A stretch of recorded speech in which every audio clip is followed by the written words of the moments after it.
Hello student, एक बार फिर से आपका स्वागत है आपके अपने YouTube channel smart study classes पर। हाँ, तो हमारी इंटरमीडिएट की इंग्लिश की क्लास चल रही थी और जिसमें चल रहा था आपका इंग्लिश न्यू सेशन सन 2022। तो देखो, इसमें हम ग्रामर सिलेबस को डिस्कस कर रहे थे और देखो हम आपको बता चुके हैं कि ग्रामर सिलेबस बहुत ही ज़रूरी है, बहुत ही मस्ट है, क्योंकि जब तक हम इसको नहीं सीखेंगे एग्जाम में आप एक अच्छा स्कोर नहीं कर सकते हैं। तो इसको समझना बहुत ही ज़रूरी है। इस समय जो टॉपिक चल रहा है बहुत ही बढ़िया टॉपिक चल रहा है, सिंटैक्स यानी कि वाक्यों को शुद्ध करना, क्योंकि जब तक आप इसको नहीं समझोगे ये एक ऐसा टॉपिक है जिसको आप नहीं कर सकते हैं। तो देखो, मैं आपको एक बात बता देता हूं, मैं पहले बता चुका हूं फिर बता रहा हूं कि ये जो टॉपिक है तुम्हारे जीवन के लिए बहुत ज़्यादा लाभदायक है। मैं कह सकता हूं कि इंटरमीडिएट में 2 नंबर का आता है, लेकिन ये आपके फ्यूचर के लिए बहुत ज़्यादा इंपॉर्टेंट है, क्योंकि इंटरमीडिएट के बाद यदि आप किसी कॉम्पिटिशन में बैठते हो तो आपको ये टॉपिक देखने को मिलेगा। इसके साथ साथ एक टॉपिक और होता है जिसको बोलते हैं वोकैबुलरी। क्या बोलते हैं? वोकैबुलरी, जिसमें आपका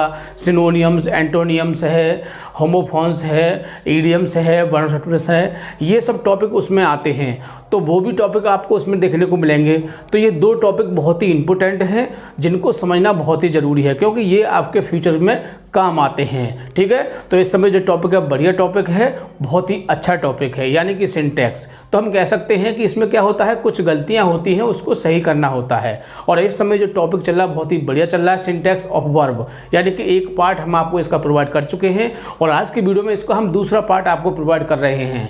तो देखो, मैं आपको बता देता हूँ कि वर्ब बहुत ही ज़रूरी है, क्योंकि बिना वर्ब के कुछ भी नहीं है। यानी कि मान लीजिए आप कोई टेंस बना रहे हैं तो उसमें आपको वर्ब की ज़रूरत पड़ेगी, कोई भी वाक्य बोल रहे हो तो भी उस पर आपको वर्ब की जरूरत पड़ेगी, इसलिए ये टॉपिक समझना बहुत ही ज़रूरी है। अच्छा, वर्ब के बहुत सारे प्रकार होते हैं, ये तो आपको जानते ही हैं।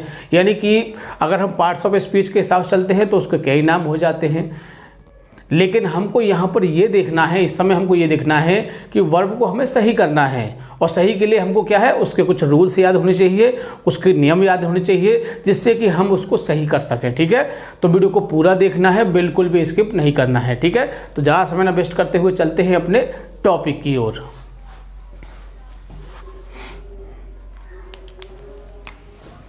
क्लास 12th इंग्लिश, यानी कि 12th क्लास की इंग्लिश की क्लास चल रही थी और जिसमें चला था इंग्लिश न्यू सेशन सन 2022। तो देखो, हमने बता दिया है कि इसमें हम ग्रामर सिलेबस को डिस्कस कर रहे हैं, बहुत ही अच्छा टॉपिक है। और इसमें जो टॉपिक चल रहा है 4 सिंटैक्स, यानी कि वाक्य को शुद्ध करना।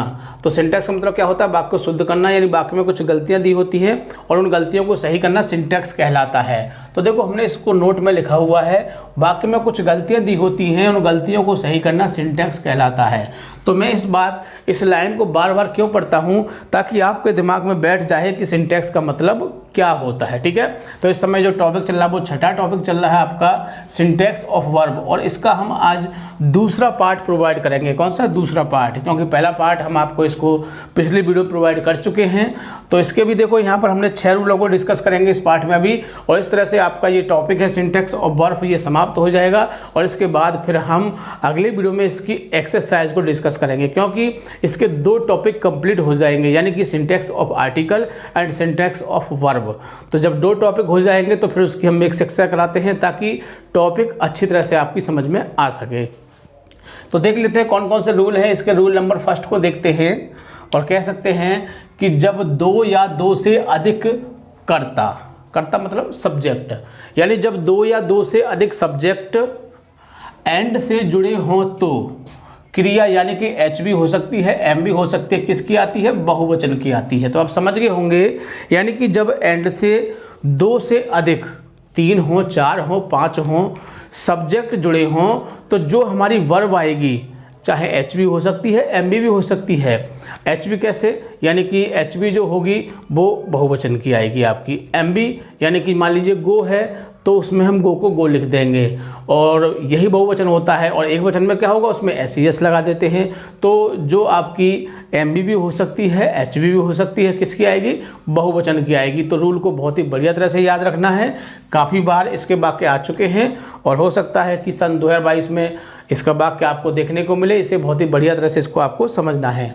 तो देख लेते हैं, देखिए, राहुल, गोपाल, दिनेश एंड उदयपाल। ठीक, तो देखो 1 2 3 4 4 सब्जेक्ट दिए हुए हैं। कितने? 4। 2 से ज़्यादा हैं या 2 हों या 2 से ज़्यादा हों तो क्रिया किसकी आती है? बहुवचन की। और इसमें क्या दिया है? इज। लेकिन क्या आएगा यहाँ पर? आपका आर आएगा। क्या आएगा? आर। क्योंकि हमने बताया था कि जब दो या दो से अधिक सब्जेक्ट आपके एंड से जुड़े होते हैं तो क्रिया हमारी किसकी आती है, HV हो या फिर MV किसकी, बहुवचन की आती है। रूल नंबर 2 देख लेते हैं इसका। जब एक वचन कर्ता के दो कर्ता, यानी जब एक वचन के, यानी कि सिंगुलर कह सकते हैं, जब एक वचन के दो कर्ता और नॉर या फिर आइदर और या फिर नाइदर नॉर से जुड़े हों तो क्रिया एक वचन की आती है।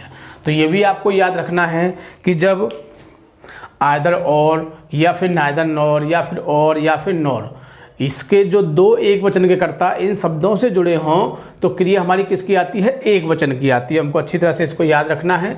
एग्जाम्पल देख लेते हैं। आइदर राम, एक तो राम हो गया, और मोहन, तो दो सिंगुलर हो गए और किससे जुड़ रहे हैं, आइदर और से जुड़ रहे हैं, तो क्रिया किसकी आती है, एक वचन की। तो इसमें दिया हुआ है have played with your brother, तो इसमें हैव आ रहा है और हमने बताया था क्रिया किसकी आती है, एक वचन की, तो क्या आएगा इसमें आपका हैज आएगा। ठीक है, बहुत ही ज़्यादा बड़ी बात नहीं है ये बात, आप पहले से भी कुछ बातें जानते होंगे और कुछ आप अब इनको 1-2 बार वीडियो के माध्यम से देख लोगे तो बहुत ही अच्छी तरह से आपके फिट हो जाएंगे, बिल्कुल भी आपको दिक्कत नहीं होगी।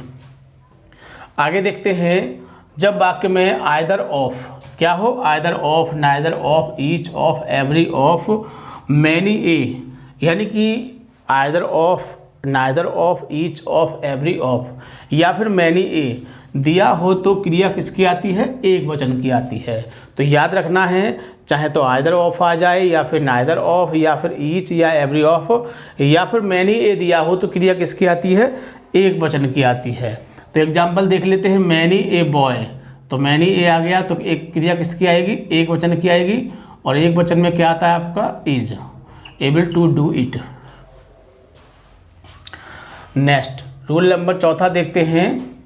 जब दो एक वचन के कर्ता, यानी कि जब दो एक वचन यानी कि सिंगुलर, जब दो एक वचन के कर्ता हमारे एज वेल एस से जुड़े हों, किससे जुड़े हों, एज वेल एस से जुड़े हों तो क्रिया एक वचन की आती है। किसकी आती है, क्रिया हमारी एक वचन की आती है। बड़े ध्यान से समझना है।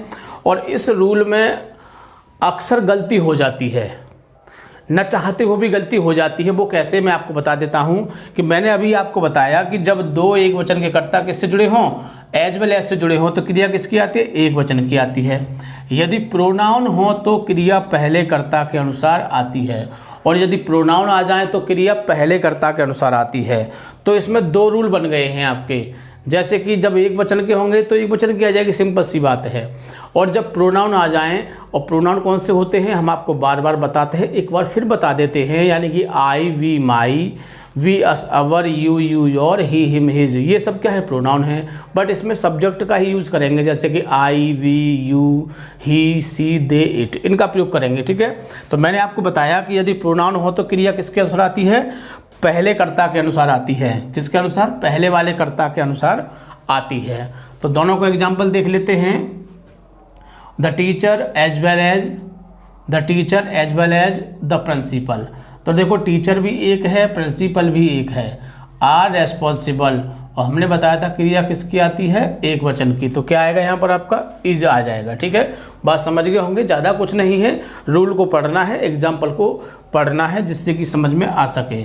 दूसरा एग्जाम्पल देख लेते हैं। यू एज वेल एज, अब देखो यहाँ भी एज वेल एज आ रहा है और यहाँ यू आई एम गलती, तो हमने आपको बताया था कि ये यू क्या है, हमारा प्रोनाउन है, और आई क्या है, हमारा प्रोनाउन है।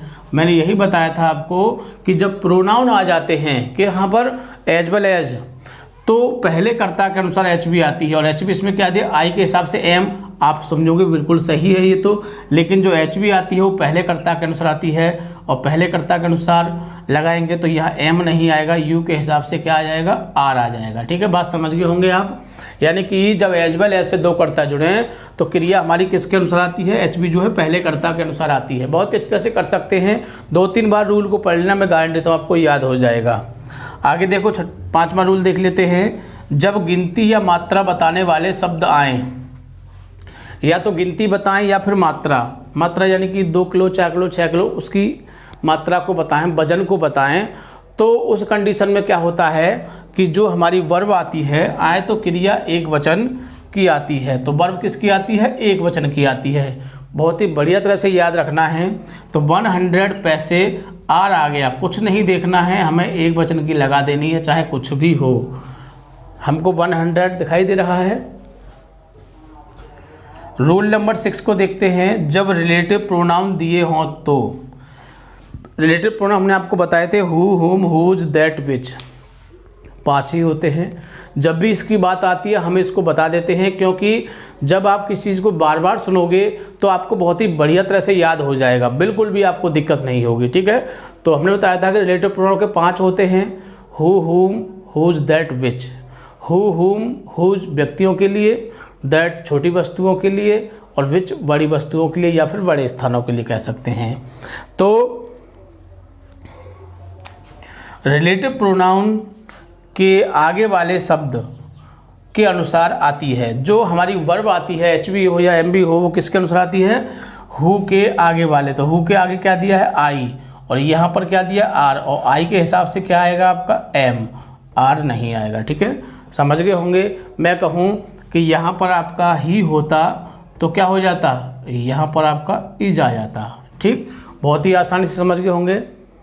क्यों कि हमको किसके हिसाब से लिखना है? जो रिलेटिव प्रोनाउन के जो पहले जो सब्जेक्ट आ रहा है हमें उसके हिसाब से एच बी लगानी है। ठीक है, तो इस तरह से ये थे आपके 6 रूल जिनको हमने डिस्कस किया, और इसके साथ ही हमारा जो सिंटैक्स ऑफ वर्ब है वो समाप्त हो चुका है, क्योंकि अभी हमने इसका दूसरा पार्ट था उसको डिस्कस किया है।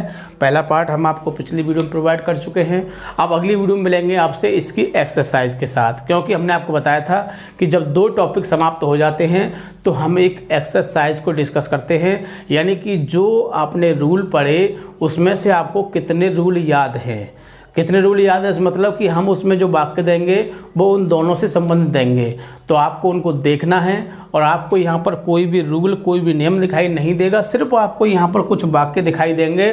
उन वाक्यों में कुछ गलतियाँ होंगी, उन गलतियों को पढ़ना है, रूल को दिमाग में फॉलो करना है और उसके करेक्ट करना है। ठीक है, क्योंकि एग्ज़ाम में भी ऐसा ही होगा, वहाँ पर आपको कोई नियम रूल दिखाई नहीं देगा, आपको सेंटेंस को पहचानना है, बहुत ही बढ़िया तरह से कर सकते हैं। ठीक है, चाहे तो देखो हम इस टॉपिक को 10-20 वाक्य 50 वाक्य आपको कराए थे और हम गाइड देते कि उसमें से आपको 3 वाक्य मिल जाते, लेकिन हमें आपके फ्यूचर के बारे में सोचना है, क्योंकि इंटरमीडिएट ही सब कुछ नहीं है, इंटरमीडिएट के बाद भी बहुत कुछ करना है। और बहुत कुछ तब कर सकते हैं जब आप इस जो टॉपिक हैं हमारे सिंटैक्स हैं, वोकैबुलरी हैं, इनको बढ़िया तरह समझोगे तो आप लाइफ में आगे बढ़ सकते हैं। ठीक है, तो वीडियो को पूरा देखना है, बिल्कुल भी स्किप नहीं करना है। ठीक है, थैंक यू, जय हिंद, जय भारत।